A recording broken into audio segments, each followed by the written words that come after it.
గొర్రెో బర్రెో ఆ చెరువులో నీళ్లు ఉంది, నీళ్లు తప్పుకురావాలని చెప్పి ఎప్పుడైనా పొరపాటున కూడా ఆ చెరువుకి వెళ్తే రేపు పొద్దున్న చెరువు మాది అని చెప్పేసి ఈ పేదవాళ్ళ పైన దాడులు చేసే పరిస్థితులు కూడా రాబో రోజుల్లో మనకు ఖచ్చితంగా మనం ఎదుర్కోవాల్సిన పరిస్థితులు ఏర్పడుతున్నది.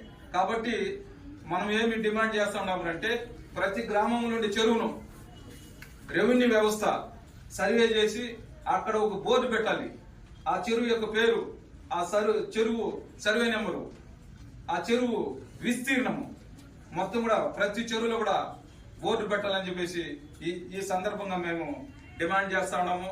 కాబట్టి మిత్రులందరూ కూడా ఇక్కడ వచ్చేసిన ప్రతి ఒక్కరు కూడా మరి ఈ యొక్క మంచి ఉద్దేశాన్ని మీరందరూ కూడా పాలు పంచుకొని ఇది తప్పనిసరి జరపాలని చెప్పేసి వచ్చిన ప్రతి ఒక్కరు కూడా పేరు పేరున బహుజన రైతు ఉపాధి కూలీల మహాసభ ద్వారా అందరికి కూడా ప్రత్యేకమైన ధన్యవాదాలు, జై భీములు తెలియజేసుకుంటా ఉన్నాను.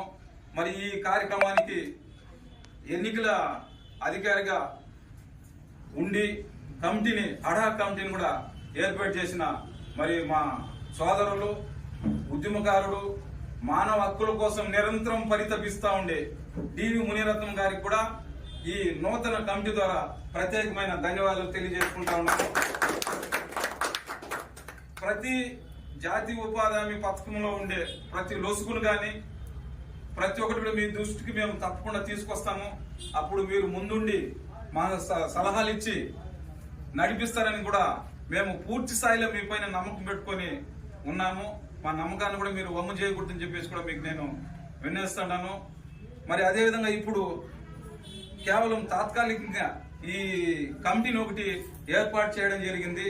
మరి ఈ కమిటీ కన్వీనర్ గా శివాడి గోవిందయ్యని ఎన్నుకోవడం జరిగింది. కో కన్వీనర్ గా కె ఆదిశేఖర్ని ఎన్నుకోవడం జరిగింది. మరో కో కన్వీనర్ గా ఎం బాలయ్య గారు, ఇద్దరు కో కన్వీనర్లు ఉంటారు.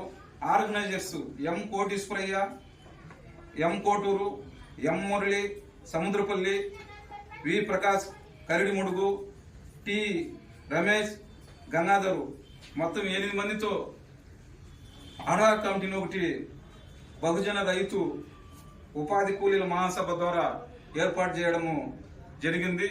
కావున భవిష్యత్తులో మొత్తం గ్రామం వెళ్ళి ఇక్కడ నాయకులు ఏ ప్రతిపాదనలు పెట్టారో ఇవన్నీ కూడా ప్రభుత్వం దృష్టికి తీసుకెళ్లి బహుజన ప్రజలకు, ఎస్సీ ఎస్టీ బీసీ ప్రజలకు రైతు